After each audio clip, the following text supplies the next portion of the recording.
My daughter said, "You barely spend it anyway." Before I go any further, tell me where you're watching from in the comments and subscribe to the channel. The pension deposit had arrived on the third Wednesday of every month for 11 years, but that Wednesday, the line on my paper statement was empty. I called my daughter because she had organized my tax documents 6 weeks earlier. Denise answered while driving and told me the payment had been moved. Moved where? I asked. She released a breath that sounded more annoyed than surprised. "Dad, you barely spend it anyway. You live alone. We have a family to support." I looked again at the empty line. The deposit was $2,840. It paid my property tax reserve, medicine, groceries, and the ordinary costs of remaining independent at 72. Denise spoke as though she had redirected spare change. "Did you change my account?" "I helped you," she said. "You would have agreed if you understood what things cost now." That sentence told me something that missing deposit could not, because my daughter had already decided that my consent was an inconvenience. I did not raise my voice. I did not threaten her. I asked which account held the money.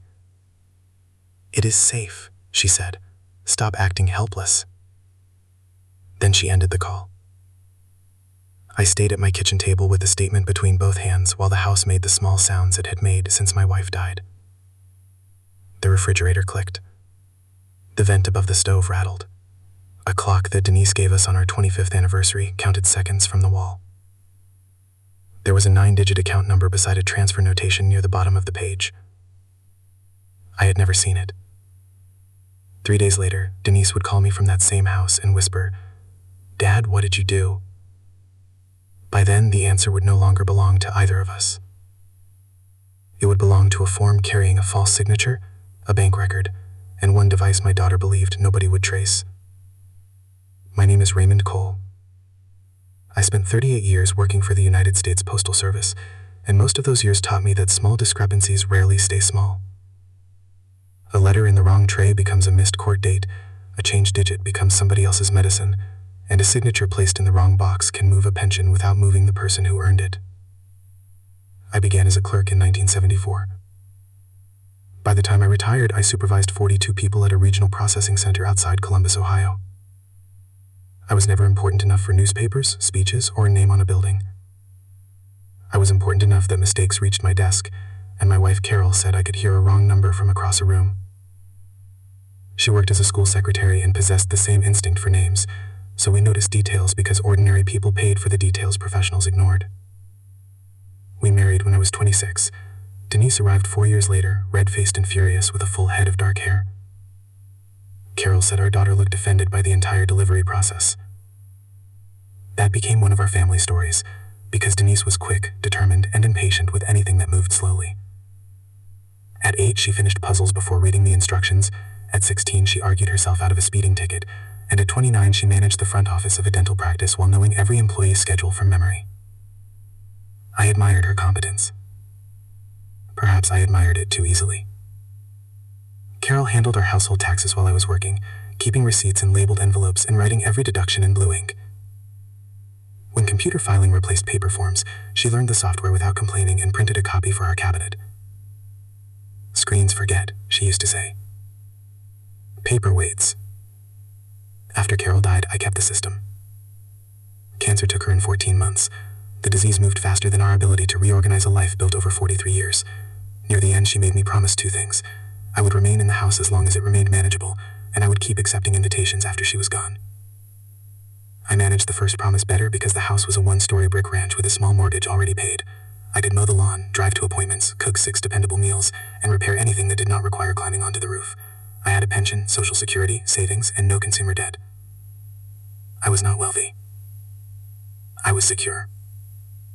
Security matters differently after 70 because a furnace repair does not become a family meeting, medicine remains between you and your doctor, and a child can visit because she wants your company rather than because your refrigerator stopped working. For 2 years after Carol's death, Denise visited every Sunday with her husband, Mark, and their 2 teenage boys. They filled the kitchen with shoes, phone chargers, takeout containers, and arguments about school, while I complained about the noise and said 6 places before they arrived. I loved those Sundays. Then Mark lost his sales position during a company merger, and Denise's dental office reduced her hours 3 months later. Their older son needed orthodontic work, their furnace failed, and the balance on 2 credit cards began growing. They did not tell me everything at once, because need rarely introduces itself honestly. It arrives as one grocery bill, then a repair, then a temporary loan that becomes part of the household budget. I paid $6,000 toward their furnace, covered the orthodontic deposit, and funded 1 month of health premiums while Mark compared plans after finding contract work without insurance. None of those choices bothered me. I had the money. They had a problem. Families should be able to ask, but the change began when asking disappeared. Denise started using the key I had given her without calling first, entering while I was reading, opening the refrigerator, and announcing what I needed. She replaced my coffee with a cheaper brand because mine was ridiculous, then canceled the newspaper delivery because every article was online. I restored the newspaper the next morning. She laughed when she noticed. "You enjoy wasting money," she said. The amount was $14 a month. The statement mattered more than the number. And that winter, Denise began referring to my pension as Dad's extra check. She used the phrase at dinner after Mark mentioned property taxes, and again when their younger son wanted a used car. "The pension is income," I said. "It pays my life." "Your house is paid off. The house does not eat." Mark changed the subject. He rarely asked me for money directly, allowing Denise to create the request before thanking me after I agreed. I never knew whether that was cowardice, discomfort, or strategy, because I had no document proving which one. That distinction became important later. The year before the missing deposit, I gave each grandson $5,000 toward education. I wrote checks directly to their college savings accounts and attached a note explaining that Carol had wanted them to have choices. Denise thanked me, then asked why I had not transferred the money through her. "Because the gift belongs to them." "You trust an account more than your daughter?" "I trust the purpose I wrote on the checks." Her face changed for half a second, then the smile returned. I noticed. I did nothing. That is the part people judge from a distance, because they see the first boundary crossed and imagine they would have stopped everything there. Maybe they would. Most violations inside families are wrapped in a history of decent behavior, and Denise had sat beside Carol through chemotherapy before sleeping on a hospital chair 3 nights during the final week. She had arranged the funeral flowers when I could barely choose a shirt. Gratitude complicated my eyesight. Every time Denise reached too far into my life, I placed that reach beside something loving she had done. The loving memory made the present act look smaller. It was not smaller. It was merely standing beside better evidence. In January, a white envelope arrived from my former employer containing tax documents for the pension. I placed it with my Social Security statement and 2 investment forms because Carol's old system required 1 folder, 1 checklist, and 1 final paper copy. Denise saw the folder during Sunday dinner. "I can handle that," she said. "I have handled taxes since your mother became ill. You still drive to a storefront and pay somebody $200. His name is Alan. Alan enters numbers into software. I can do that at home." I declined twice. On the 3rd Sunday, she brought her laptop and promised she would only organize the forms. She said Alan could still file the return. That sounded reasonable. Reasonable is a dangerous word when it describes access instead of purpose, and we sat at the kitchen table while Denise entered pension totals, Social Security income, property tax, charitable gifts, and the interest from my savings account. She asked for my identification number because the software required it, then photographed 1 document when her scanned application failed. I watched the entire time. At least I believed I did. Mark called about a leaking pipe while Denise was working, so I went into the garage to find the name of a plumber. The search took 11 minutes, and when I returned, her laptop was closed while the papers sat back inside the folder. "Everything is organized," she said. She kissed my forehead before leaving, and 2 days later, Alan filed the same return he would have filed anyway. Denise's work saved me no money and perhaps 20 minutes, but it gave her every number she needed. The first small sign appeared in February when my pension portal sent an email confirming that contact information had been reviewed, which I assumed referred to the tax filing. I archived it, and the second arrived 12 days later, thanking me for choosing electronic notices. I preferred paper. I logged into the portal and changed the preference back while the mailing address remained correct and the bank account displayed only its final 4 digits. Those digits matched mine. I closed the browser. What I did not know was that the change had not taken effect yet. The site showed the existing destination until the next payment cycle, while a pending request sat behind another menu I had no reason to open. Denise knew where it was because she had used the same portal to help Mark's father after a surgery. She knew the service center accepted a signed form at a branch, knew certain identity questions could be answered from a tax folder, and knew I trusted paper enough to notice 1 month late. She miscalculated that part. On the morning the deposit disappeared, I had already written 3 checks covering $400 from my property tax reserve, $60 for the church food pantry, and a roofing deposit before spring rain. The pension usually covered those amounts before the checks cleared, and I balanced my account every Wednesday because Carol and I had done that together for decades. She read the statement while I marked the register, and we caught duplicate charges, forgotten checks, and once a bank error involving another Raymond Cole who lived 2 counties away. After she died, I continued reading both columns aloud, and that morning I said the expected deposit before seeing the blank space. I called the pension service center before calling Denise, and a representative named Paula verified my identity before saying the payment had been sent successfully to the account on file. "That is not my account," I said after she read the last 4 digits. Paula paused. "The change request was approved last month." "Requested by whom?" "The record says it was submitted in person through an affiliated branch." "Which branch?" She could not disclose the document while the account remained under routine status. I would need to open a fraud inquiry, present identification, and request the change packet. "Freeze any further change," I said. "I can place a temporary restriction for 72 hours. Do it." Paula gave me a case number, which I wrote in the upper right corner of the paper statement. Then I called Denise. That was when she told me I barely spent the money.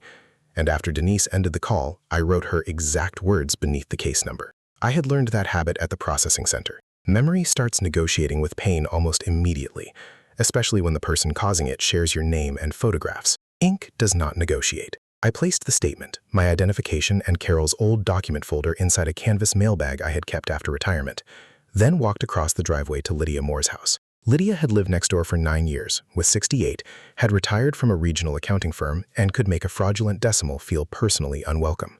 Carol liked her before I did. That was usually how our friendships began, and Lydia answered wearing gardening gloves while holding a pair of pruning shears. "You look like a man carrying bad paper," she said. "My pension went somewhere else." The shears lowered. "Come inside." Her dining table was covered with seed packets, envelopes, and a half-finished jigsaw puzzle showing the coast of Maine. She cleared one corner without disturbing the puzzle and read my statement twice. Then she read the notes from Paula. "Who had your identification numbers?" "My tax preparer." "Denise saw the forms while organizing them." "Who has your passwords?" "Nobody." "Who can enter your house?" "Denise has a key." Lydia removed her gloves one finger at a time. "Raymond, I am going to ask something unpleasant. Did your daughter tell you she moved the payment?" "She said she helped me." "That was not my question." I understood the distinction. "No, she did not tell me before moving it." "Did you sign anything?" "No." "Then we begin with those 2 facts. Everything else gets earned by evidence." Lydia never said Denise stole the money, called the police, or predicted a prison sentence.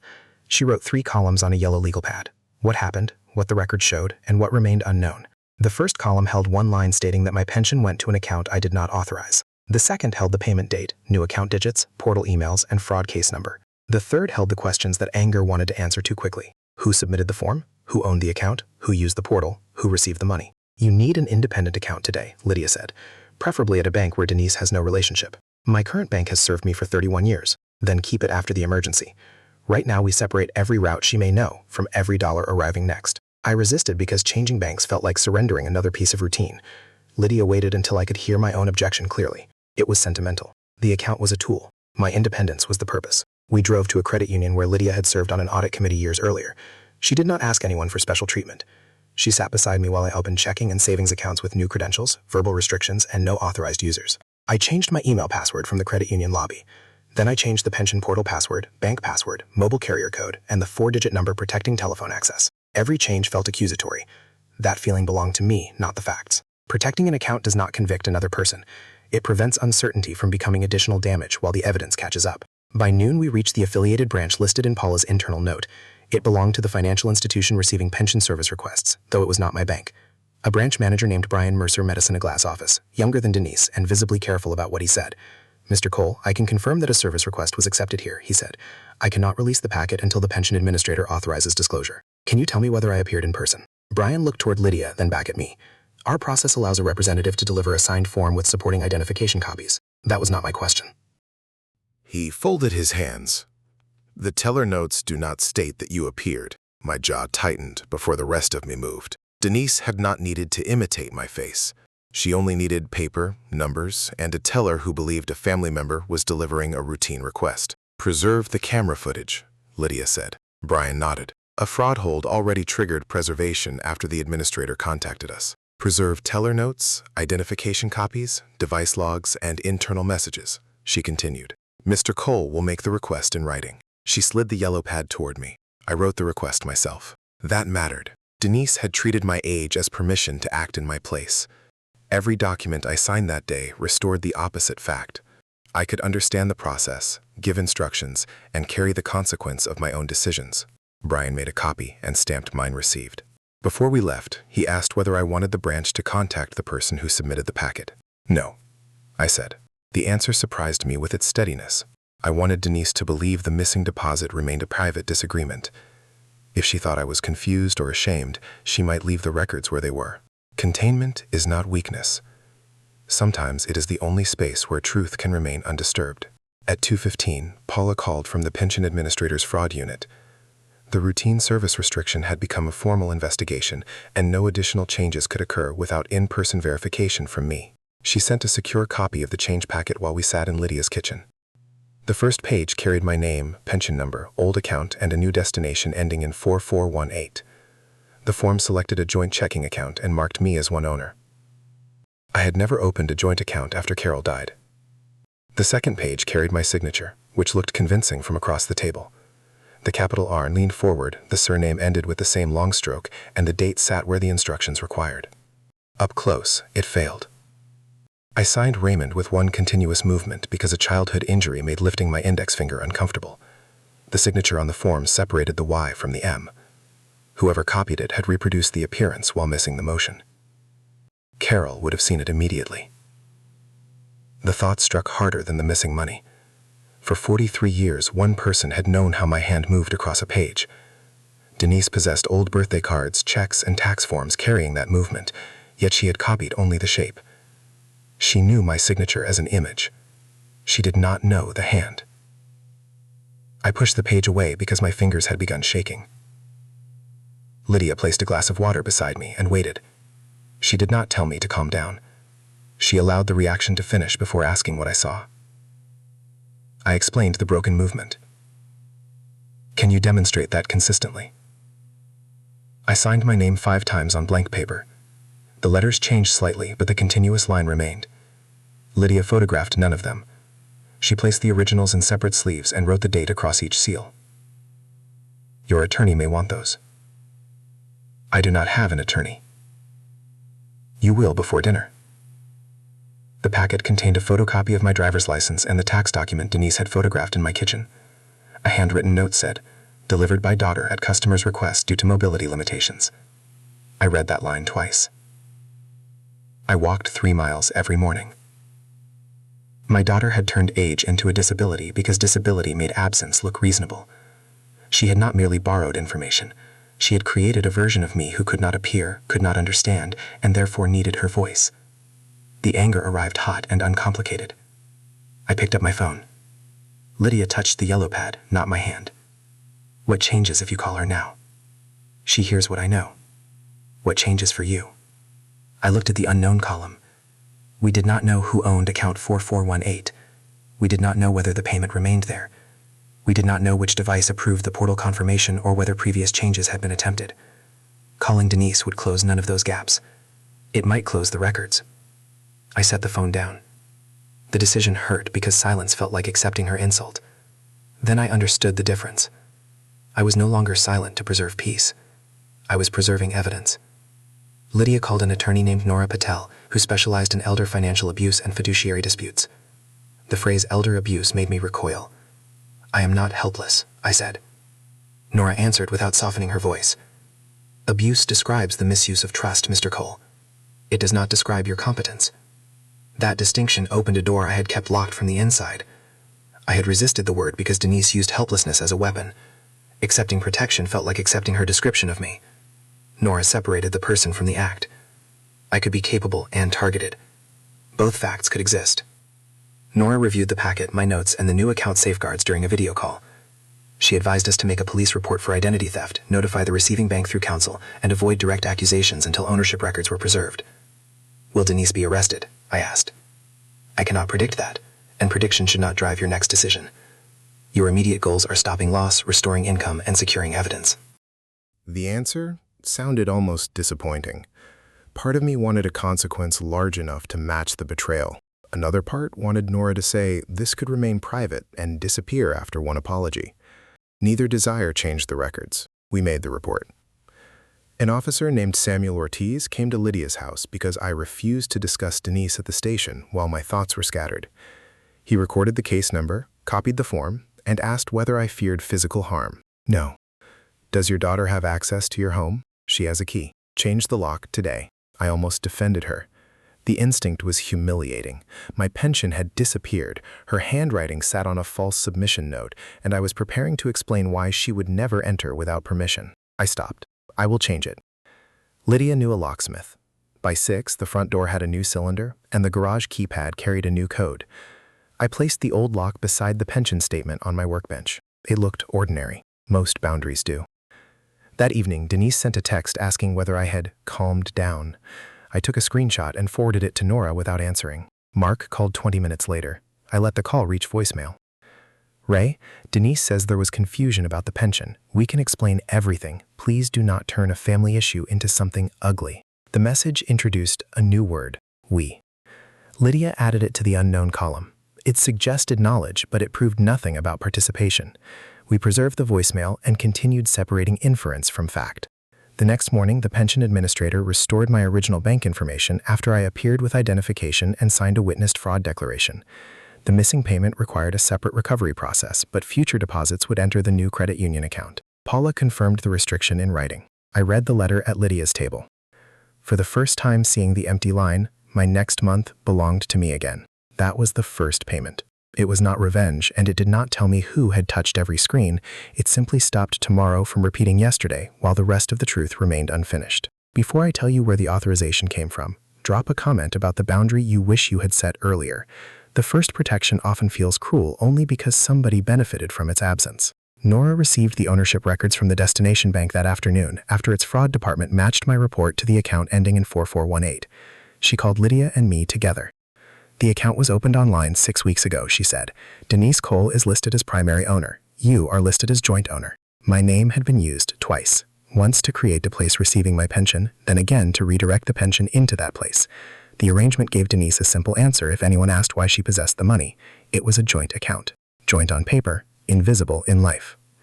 The bank's application included my driver's license, social security number, former employer, and answers to identity questions drawn from my credit history. It also included an email address I had never used. The address combined my initials with my birth year. Denise had made a digital version of me that received messages where I could not see them. That version accepted disclosures, selected paperless statements, and gave her unrestricted access to every incoming dollar. What device opened it? Lydia asked. The bank recorded a mobile phone and a residential network, she said. We need formal process before receiving the subscriber details, although another fact matters now. She sent us a page from the bank's internal fraud review. The telephone number used during enrollment ended with the same 4 digits as Denise's number. I knew those digits because I had dialed them for years. There it was. The form established the false request. The account established control. The telephone number joined both acts to the daughter who claimed she had merely helped me. My body understood before language arrived. Pressure gathered beneath my ribs, my palms cooled, and the chair seemed farther from the floor than it had moments earlier. Lydia moved the water closer. Say what the record proves, she said. Denise opened the account. What else? She put my name on it without telling me. What remains unknown? I hated the final question because truth had already become painful enough. Whether Mark knew, whether she moved the money, whether she planned to take every month. Nora heard me through the speaker. Good. Keep those questions separate. A strong case can become weak when anger adds facts the records have not earned. I wrote that sentence on Lydia's pad. For most of my working life, I had trained people to separate a damaged package from the route that damaged it. You preserve the label, scan history, container number, and employee statements before naming a cause. I knew the method. Applying it to my daughter felt merciless. Then I looked at the line describing mobility limitations. Denise had used the appearance of weakness as part of her method because she expected professionals to accept her competence over my absence. Precision was my answer. Nora received the receiving bank to freeze withdrawals beyond ordinary fraud recovery while ownership was disputed. The pension administrator submitted a recovery request for the missing payment, and Officer Ortiz referred the report to his department's financial crimes detective. No sirens appeared. Nobody handcuffed Denise at work. Financial investigations move through letters, preservation notices, interviews, and records that often arrive after the family has created a cleaner story. We prepared for that story. I printed every text Denise had sent about money during the previous year. Most were ordinary requests, and Nora refused to treat them as proof of a crime. We marked only statements showing her belief that my pension should support her household. One message concerned the used car. You have guaranteed income for life. The boys only get one childhood. Another followed my refusal to pay their entire property tax bill. Mom would not have made family beg while money sat in an account. Carol's name appeared whenever my answer disappointed Denise. That discovery reopened an older wound. I had believed Denise invoked her mother because grief connected them. Sometimes it did. Other times, Carol's memory served as a witness who could no longer correct the quotation. I placed those messages in a separate folder. They explained entitlement. They did not prove execution. The execution appeared in transaction records the next morning. The pension deposit entered account 4418 at 5:14 a.m. Within 90 minutes, Denise transferred $1,600 to her mortgage servicer, $1,000 to a credit card, and $240 to her household checking account. Every dollar moved. The descriptions were painfully ordinary. No vacation, jewelry, or luxury purchase waited behind the theft. She had used my pension to cover bills her household could not meet. Desperation explained the destination. It did not create consent. People sometimes imagine harm becomes morally smaller when stolen money pays a mortgage instead of buying champagne. The victim's autonomy disappears in either transaction. Need may explain pressure, yet permission remains a separate fact. Denise had asked me for help before. I had given it. This time she wanted certainty without the risk of hearing no. She converted access into income because a recurring pension looked more dependable than a father allowed to decide each month. The bank records also showed 2 verification attempts made before the successful change. One failed because the identification image was blurred. Another stalled when the birth date format did not match. Denise tried 3 times. That removed the last innocent explanation. A mistaken click happens once. A misunderstood form produces a question. 3 attempts, a fabricated email, and a false mobility note demonstrate preparation. I walked home alone after reading the records. Lydia offered to come, but I needed to enter the house under my own key and hear what independence sounded like without an audience. The new lock resisted slightly because the cylinder had not worn smooth. Inside, the kitchen table remained covered with paper. Carol's clock counted from the wall. I removed it, replaced the battery, and hung it again even though the time had been correct. My hands needed one ordinary task that ended the way it should. Then I opened the cabinet beneath the hallway telephone. Carol kept address books there. The latest one listed Denise's home, office, Mark's mobile number, both boys, and Lydia. Beside Denise's name, Carol had drawn a small star indicating emergency contact. I sat on the floor holding that book. Changing an emergency contact sounds administrative until the person being removed is your only child. The form asks for a new name, relationship, and telephone number. It does not ask what happened between Thanksgiving and Wednesday morning. I selected Lydia. She had earned access by refusing to use it carelessly. That evening, Mark appeared at my front door and tried the old key. I watched it enter, turn halfway, and stop. He looked through the window beside the door. "Raymond, open up. We need to talk." I spoke through the closed door. "Call Nora Patel. Denise has her number." "This has gone far enough." "I agree. She was trying to keep our house current. You know what we have been dealing with." "Did you know she opened an account in my name?" His face changed. "She said you agreed to help." "Did you see me agree? She is your daughter." "That was not my question." Mark looked toward the driveway, then lowered his voice. He admitted Denise had told him the pension would begin covering their monthly shortfall, though she claimed I had approved it after the tax meeting. He had accepted the story because it solved his problem.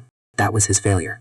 The records did not show him opening the account, signing the form, or moving the payment, and I refused to invent participation because he had benefited. Responsibility should remain attached to what each person chose. "Tell Denise all communication goes through Nora," I said. "You would involve lawyers against your own child? Your wife involved a bank against her own father." Mark stared at me through the glass. Then he walked away. I remained behind the locked door until his car left. My knees felt weak, and I leaned against the wall after the headlights disappeared. Calm decisions have physical costs. The absence of shouting does not mean the body avoids the fight. It means the body carries energy the mouth refuses to waste. Officer Ortiz called later with the financial crimes detective's name. Detective Hannibal wanted a recorded interview and original documents the following morning. Nora would attend. I slept 4 hours. At 6, I made coffee, buttoned the same blue shirt I had worn to Carol's funeral, and changed it immediately. The case already contained enough of my wife. I chose gray. Detective Bell met us in a small interview room without dramatic equipment. A recorder sat between 2 paper cups, and a fluorescent light made every page look tired. She asked me to describe the events without reading my notes. Then she compared my account to the timeline and returned to every place where memory differed by several minutes. Her care reassured me. She was testing my statement rather than adopting it because I looked old and wounded. Respect sometimes feels less comforting than sympathy because respect allows the possibility that you may be wrong. I wanted that standard.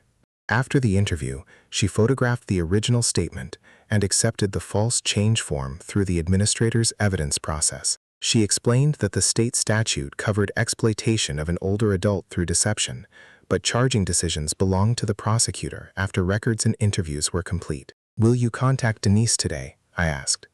"The banks have preserved what we need." "Yes." That answer changed the air. For 3 days, Denise had controlled the timing.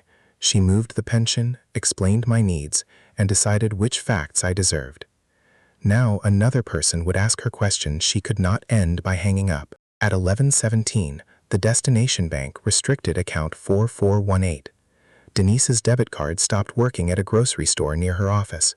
At 11:23, Detective Bell left Denise a message requesting an interview. At 11:31, my daughter called me. I answered on the 4th ring. Her voice had lost the impatience from Wednesday. "Dad, what did you do?" "I protected my pension. The bank froze everything. Our mortgage payment is in there. My pension payment is in there. You could have called me." "I did." Silence followed. She remembered the conversation. "So did I." "I was upset," she said. "I explained it badly." "Did you sign my name? Can we discuss this without strangers? Did you open an account using my identification?" Mark's hours were cut. We were going to lose the house. That answer belongs to a different question. Her breathing became uneven. For one dangerous second, I wanted to rescue her from the fear in her own voice. I had heard that breathing after childhood nightmares, a broken engagement, and Carol's diagnosis. She was my daughter. She was also the person who signed my name. Both truths remained in the room. "Nora Patel will arrange a meeting," I said. "You may bring an attorney." "An attorney? Against me?" "For both of us." "Dad, please." The word landed where every father is weakest. I closed my eyes. "Call Nora." Then I ended the call before love could volunteer my consent again. Nora scheduled the meeting for Tuesday afternoon, giving Denise enough time to obtain counsel and preventing urgency from becoming another weapon. During those 4 days, I received 7 messages from relatives who knew only the version Denise had begun circulating through the family. My sister believed I had canceled support promised for the boys. A cousin heard that banking confusion had trapped Denise's mortgage payment. Mark's mother wrote that Carol would be heartbroken by my cruelty. I answered each person once. "A financial investigation is active because my signature and identification were used without permission. I will discuss facts after the process is complete." Nobody received a second answer. That limit cost me sleep, because every unanswered accusation felt like another person walking away while carrying Denise's version of me. Lydia reminded me that defending myself to 7 relatives could produce 7 distorted statements before the official interview even occurred. "Let the documents speak once," she said. "You do not need to make them perform every night." She was right. On Monday, Detective Bell obtained the branch camera recording and the device records through the appropriate requests. Nora could describe them, although the originals remained with investigators. The camera showed Denise entering at 1:42 on a Thursday afternoon, carrying Carol's tax folder beneath her left arm. She spoke with the teller for 11 minutes. At one point, the teller turned the form around and indicated the signature line. Denise pointed to the existing signature, then showed something on her telephone. The teller accepted the packet. Denise muffed with my folder. The device record completed the route. The false email, account application, and pension confirmation had all passed through the same phone used inside Denise's house. The residential connection matched the service address where she lived with Mark and the boys. There was no stranger. There was no confused employee inventing my daughter's involvement. A physical visit and a digital trail converged on the same person, separated by systems that had no reason to coordinate their answer. That convergence mattered more than any confession. Tuesday arrived cold and bright. I wore the gray shirt again, carried the canvas mailbag, and entered Nora's conference room with Lydia beside me. Denise arrived 10 minutes later with an attorney named Ellen Price. Mark remained home after Detective Bell advised that his account would be taken separately. My daughter looked smaller than she had on Sunday dinners. Fear can change posture. It cannot change records. Denise sat across from me and placed both hands around a paper cup she never lifted. Ellen explained that the meeting concerned civil recovery and boundaries, while the criminal investigation would remain separate. Nora agreed. Then Denise spoke before either attorney invited her. Dad, I should have explained the arrangement better. The word arrangement entered the room without support. Explain it now, I said. She claimed we had discussed regular help during tax preparation, and she believed my complaints about paperwork allowed her to streamline the deposits. According to that version, placing my name on a joint account protected me while giving her enough access to manage the contribution. Which amount did I approve? I asked. You said we would work something out. Which month did I approve? You knew how far behind we were. Which document did I sign? Ellen touched Denise's forearm, but my daughter pulled away and continued because silence would have exposed the missing answers more clearly. You sign things for me constantly, she said. School forms, loan papers, checks for the boys. I thought this was understood. Nora placed the pension change form between us. Did Raymond Cole place this signature on this document? Denise looked at Ellen.